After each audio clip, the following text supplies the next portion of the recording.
The NASCAR season is upon us, and 2025 is right around the corner. Now, the Daytona 500 is always the biggest race in NASCAR's season.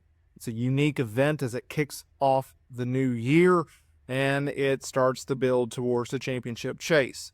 But this year's event is a lot bigger than in previous years. It has higher stakes than ever, and in this video, we are going to break down why it is such a massive event, and I got a few key points that we're going to go over in today's video. So let's start it off. The great unknown, it's the new season. It's the first race with new rules package and potential tweaks to the cars, the rules, and the overall sport. Teams, they're going to be scrambling.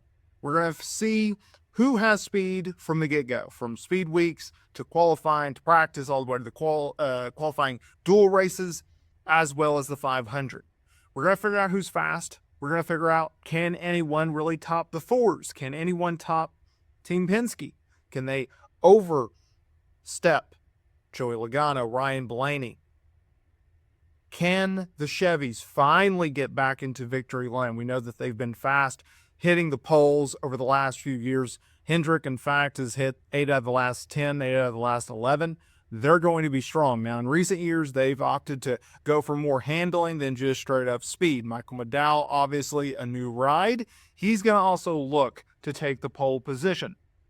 Number 2, Shane Van Gisbergen, SVG. He's going to be making his Daytona 500 debut. It's going to be a massive thing because SVG, he is a highly anticipated rookie in the Cup Series this year, and his first Daytona 500 is going to be a massive story. Obviously, winning his very first Cup race out of the get-go a few years ago in Chicago, he put a name out there, and Trackhouse was very smart to sign him, put him in the Xfinity Series last year, and now he's going to be in a Cup car, and we're going to see if it is time for him to rise to the occasion or if it was just all talk.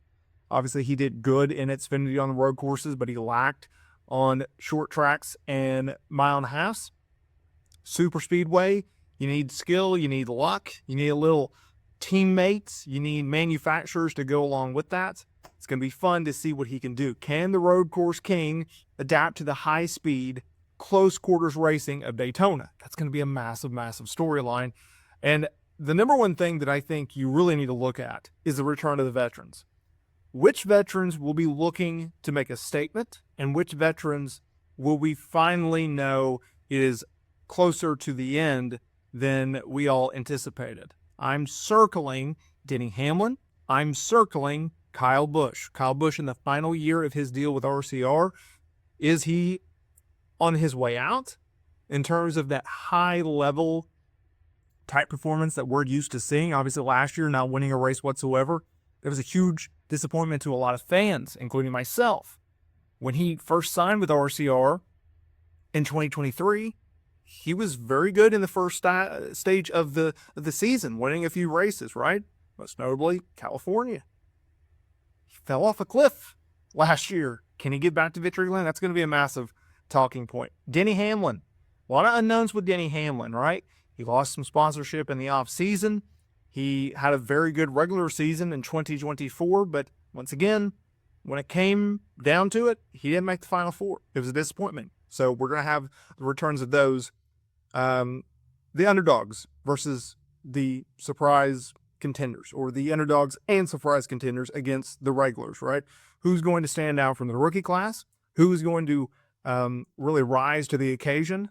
In terms of a younger guy, and I wouldn't necessarily call him an underdog, he's with JZR, but like Ty Gibbs, can he finally win a race? That's another talking point with this race. Can you imagine if he goes out there and he pulls an Austin Cindric, where a young guy goes out there and wins the sport's biggest race, the Daytona 500? Massive. It also shows us who's going to have speed, who can get their way into the playoffs. Because as long as you lock yourself into the playoffs, you have 1 of 16 chances to win the championship, right? Championship implications, they're here. They are on deck. And I'm very looking forward to seeing who can, like an Austin Cindric or years prior, guys who maybe are not going to be the fastest car out there, go out there and get a win, and they don't have to worry about making the playoffs for the rest of the year. It's going to be a big one. Now, of course, with the Daytona 500, with Atlanta, with Talladega, you always have to take into consideration the big one. The big one effect is always there. It's always looming. It's always waiting on us. Who's going to throw a big block? Who's going to cause the big one? Who's going to do a mistimed, block or a mistimed slingshot, or he pushes a guy into someone else and then it just sparks an interaction, right? That's what you have to look out for with the Daytona 500. That's what you have to look out for Talladega and Atlanta. The ability to be an unknown and go to victory lane is there. The ability to be a well-known household name, star power, been around for 10, 15 years, and go to victory lane is there as well. It's all about timing. And the day and age of you staying in the back, waiting until 20 to go, 30 to go, and then making your way forward, it's a lot easier said than done. And I think in this current rules package, I don't think that exists anymore. And I think that's something to take into consideration when we are talking about some of the best drivers in the world. That's more of a rules package thing than a driver thing.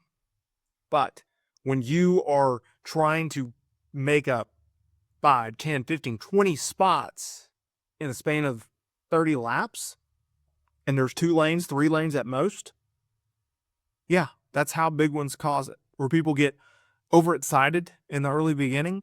They take too many chances. They take too many risks. One thing leads to another, and you can wipe out, 5, 10, 15, maybe half the field. That's a big consideration. We obviously know that Daytona, they sparked the big one. You got to avoid it. It takes out multiple contenders. Now, don't get me wrong. You can look at all the hype videos that you want. You can watch all the promotional material that NASCAR can shove down your throat and see cars flipping and sparks flying and cars on fire and all this other crap. There's also a chance that we could have a 20-25 clean race where there's not a lot of action. They're just riding around for 190 laps. Last 10 laps, they just go at it. It's very possible. We're going to find out. There's been races in the past where you think they're going to wreck at every single corner in the last 10 laps, and somehow they make it. And then all of a sudden, you have other races where it's a clean race, and 10 laps in, Hatsfield's going. You don't know.